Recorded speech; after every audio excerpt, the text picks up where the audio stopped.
So, Good Shepherd Sunday, 2 out of every 3 years, is really fun to go ahead and preach on because you have this discourse, and it starts off with this beautiful imagery about how Jesus is the Good Shepherd. And so year 1, you get to preach on Jesus being the Good Shepherd. That's fun, right? Then in year 2, it gets a little bit more hairy because Jesus is the Good Shepherd, but there's these other shepherds who will claim to be shepherds who aren't me. Follow me. Still pretty good. A lot of good shepherd imagery. And then you get to part 3. Yay. Jesus as the gate, and thieves and bandits and all sorts of uplifting things to talk about, right? All right. So what I want to do, because this third part, when it's isolated by itself like we read it today, can lead people down some pretty dark rabbit holes. What I'm going to do is I'm going to start off by talking about what it is not about, just to make sure none of us go down these dark rabbit holes with this section. Because the rabbit holes only make sense until you read what was said about the Good Shepherd in the previous paragraphs. Make sense? We're going to start there. Then I'm going to talk about what it actually is about and how it affects the Christian community in 2 different segments, in 2 very different ways to sort of highlight what we're talking about, because this is a tricky text. So let's talk about what it's not about.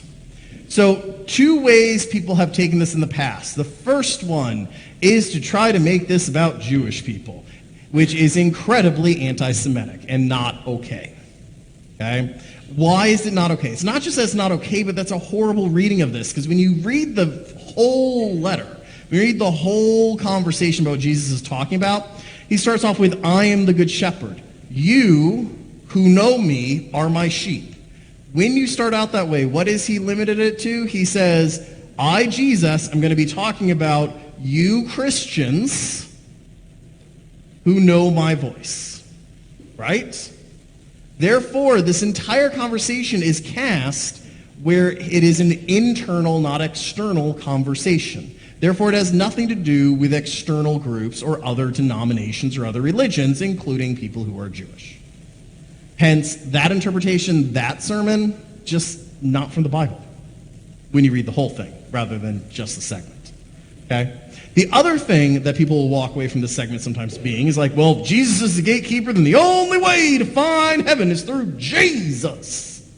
Okay, folks, again, the gatekeeper's the third part, not first and second part. And the reason it's not in the first and second part is because what this is again, an internal conversation. So just like we're not talking about other religions, we are also not talking about folks who don't have a religion. Okay? So nor is this fire and brimstone. So if you're coming for fire and brimstone, you have come to the wrong place. Yeah, one of you laughed, no one, okay, everyone else is like, man, I want fire and brimstone today. You should have learned by now I'm not your preacher for that. All right, so let's talk about what it actually is about, okay? What it's about is that you have this phenomenon that exists within churches, okay? It exists within churches and goes up and goes down and becomes more and becomes less over time.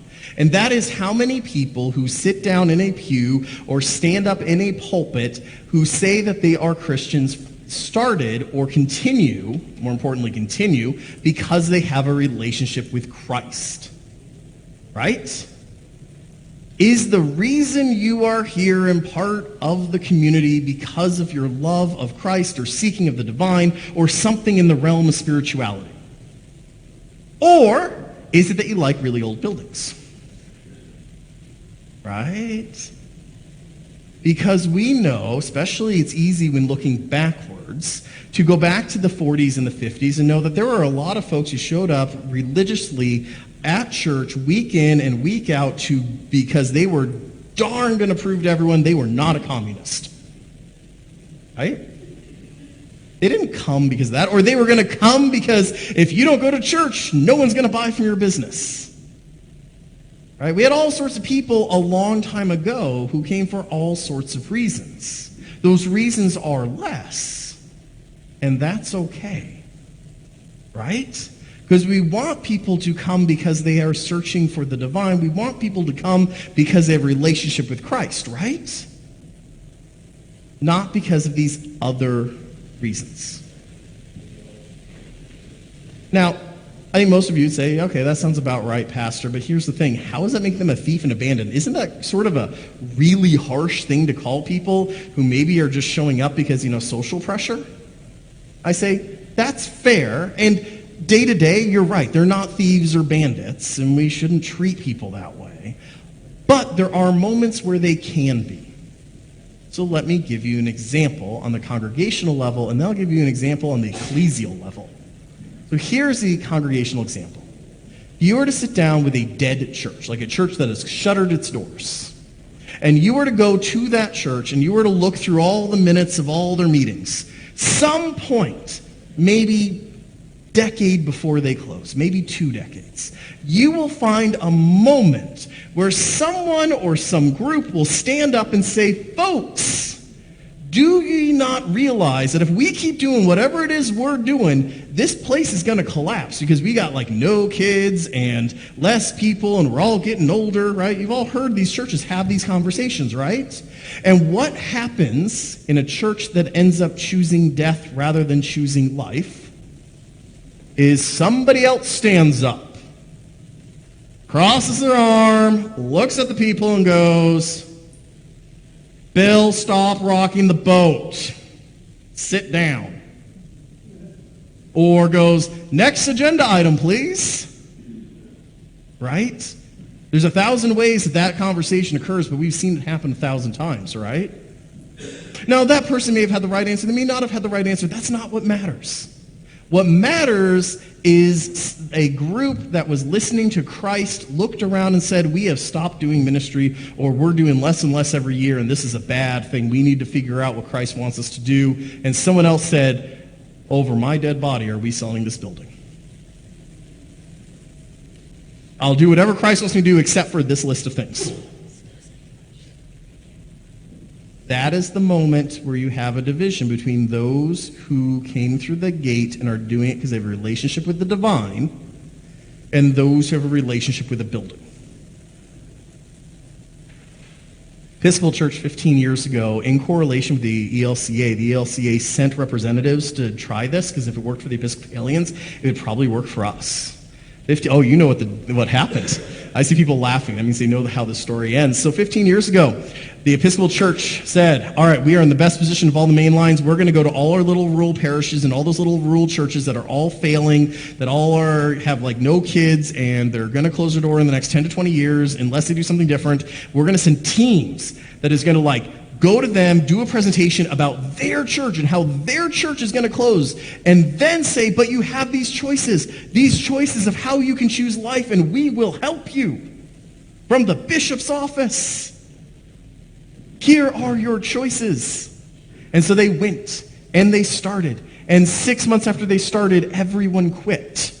You know why everyone quit it? Because it was the most depressing job ever. Because they did the same thing over and over and over again. They would go in, they'd say, this is what's wrong. They'd go in, say, here are solutions. They'd then say, so folks, what do y'all think? And there'd be dead silence in the room.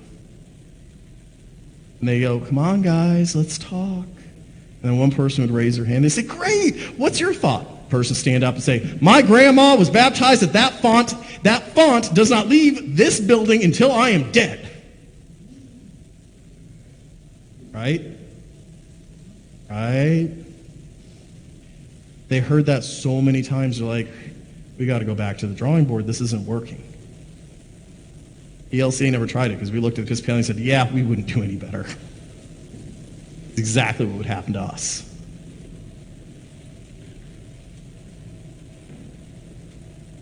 That person who stands up that day stands up because they think they're honoring their grandma. What they're doing is stealing her legacy. Because her legacy isn't a font. Her legacy isn't a building. Her legacy isn't even the community.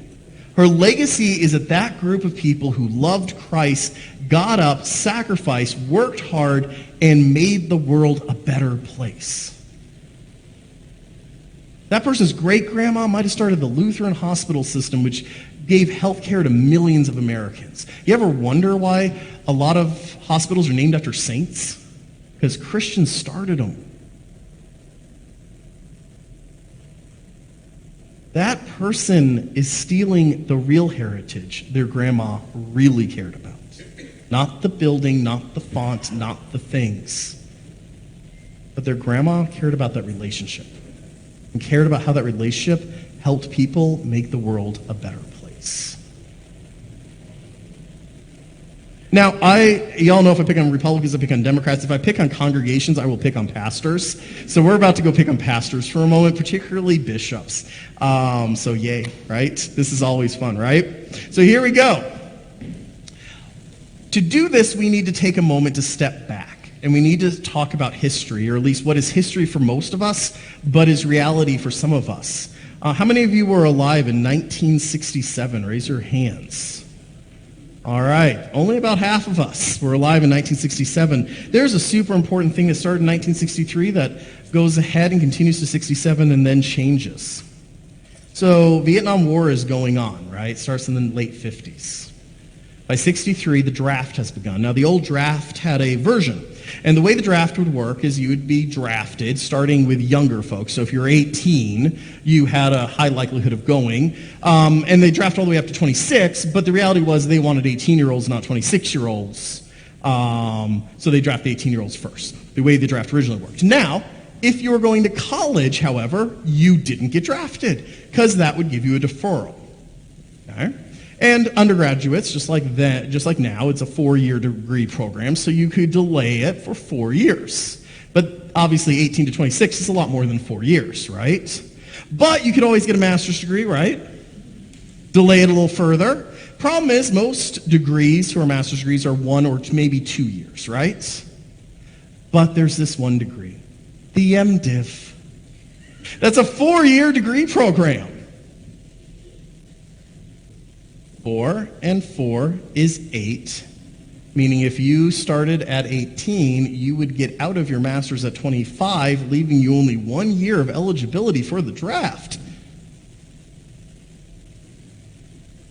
It then changes in 67. So in 67, Richard Nixon, under criticism that this is an incredibly racist way of drafting people, which, by the way, it really was, because the people who could afford to go were people who were wealthier, and, of course, the history of racism means that skews white. Okay? But Richard Nixon decides, no, we're getting rid of the student exception. And then mainlines of Catholics joined in arms, came up and said, except for those seminarians, right? And Richard Nixon gave in to the pressure. And so starting in 1967, we had a 30% increase in enrollment in seminaries. Because it was basically only one of a handful of decisions. If you're wondering what your decisions were, if you had gotten a low draft number, because it also introduced the lottery in 67, which will have its first draw in 68, you had choices. You could A, go to Vietnam. Serve your country. If you didn't want to or had moral issues, you could go to your draft board upon your number being pulled, walk up there and say, I'm a conscientious objector, and I do not wish to go ahead and do this. Your draft board had choices.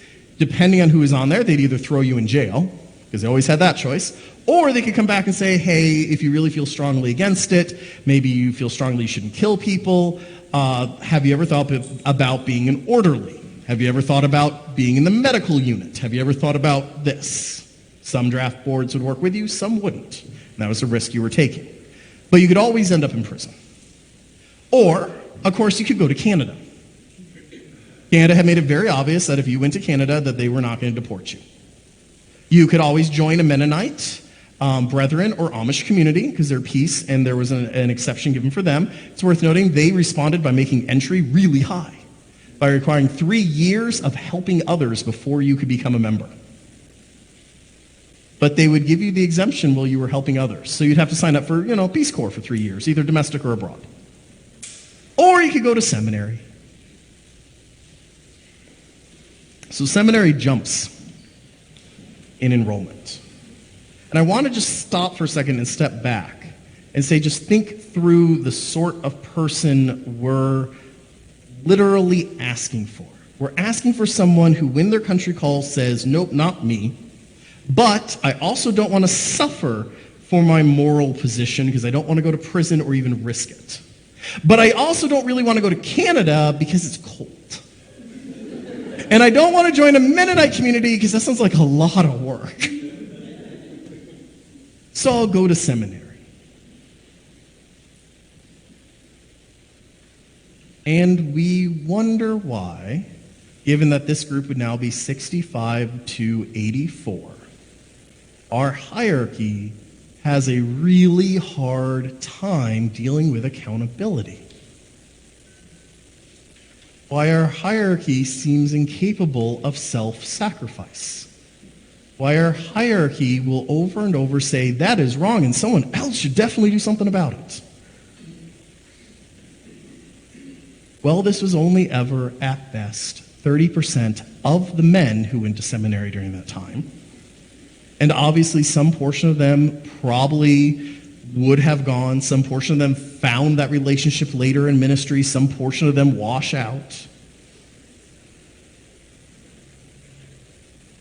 I think it's notable to note that when this occurs, so does a lot of our troubles doing the right thing. Even if it's a thing we say that is right. We have a hard time following through. And I don't think that that correlation is simply an accident. Furthermore, many people remember that late 60s into early 70s as the heyday. You talk to any seminary professor anyway, they talk about the heyday of the church, heyday of seminary. Was it really the heyday, or were we just letting a whole slew of folks in who maybe shouldn't have?